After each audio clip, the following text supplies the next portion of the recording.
আমাদের রাজ্যের কেন সব বিষয়ে ব্যর্থতার পরেও গত 49 বছরে কোনো সরকারকে ফেলে দেওয়া কেন এত কঠিন?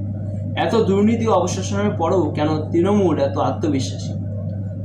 একটা কারণ স্থায়ী ভোট ব্যাংক।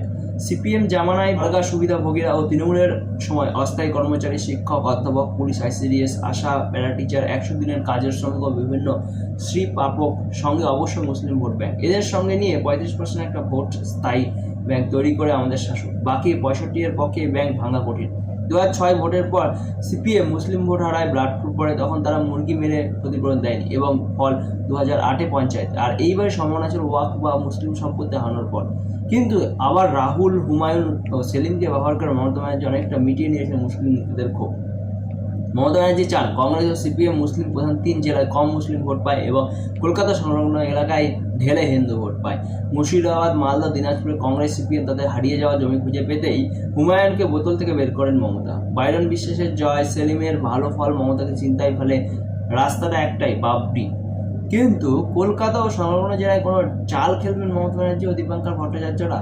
এখানে কম করে 30টি আসন তারা সিপিএম এর 30 জন সেই ঝকঝকে মুখ নামাবেন 10 থেকে 15% ভোট কাটতে, যা কোনো বিরোধী বা দল সমকক্ষ ধরছে না।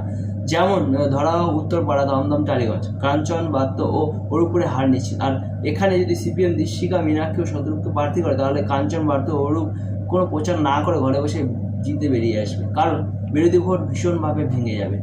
এখন অনেকেই জিজ্ঞাসা করবে, সেলিম বা দীপঙ্করের মমতাকে জিতিয়ে লাভ কি? এখানে আছে কয়েকশো কোটি টাকার খেলা, যা পায় শুধু এলিট বামপন্থীরা।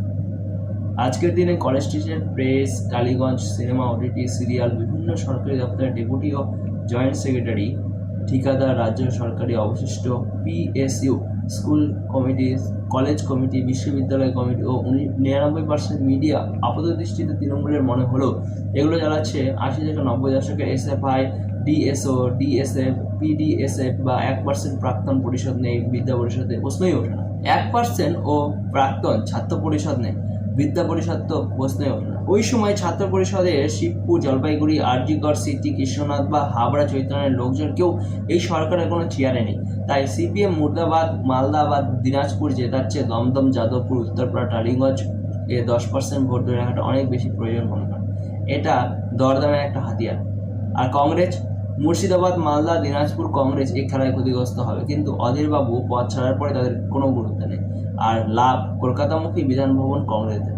যদি রাহুলকে ধরে 5টা আসনও পাওয়া যায়, তো 5 জন 5 বছর বিধানসভায়। ফলে মানুষ চাইবে পরিবর্তন হোক, এই কথা কোনো মানে নেই। জনগণ কোনো নির্দিষ্ট স্টক না, একটা নির্দিষ্ট মিউচুয়াল ফান্ড। এর মধ্যে 40টি স্টক ও বন্ড আছে আলাদা চরিত্রে, যার 2 থেকে 3টি নিয়ে এখানে আলাদা আলোচনা করলাম। তাই সবাইকে অনুরোধ, নির্বাচনী ফলের ব্যাপারে নিশ্চিত হবেন না। খেলা জটিল ও কঠিন। 2.5% ভোট খেলা ঘুরিয়ে দিতে পারে 5 বছরের জন্য। আর এই জন্যই নৈহাটিতে সিপিএমএলকে বিনা বাধায় তাদের অনুষ্ঠান করতে দেয় মমতা ব্যানার্জি, আর হুমায়ুনকে করতে দেয় বারবার।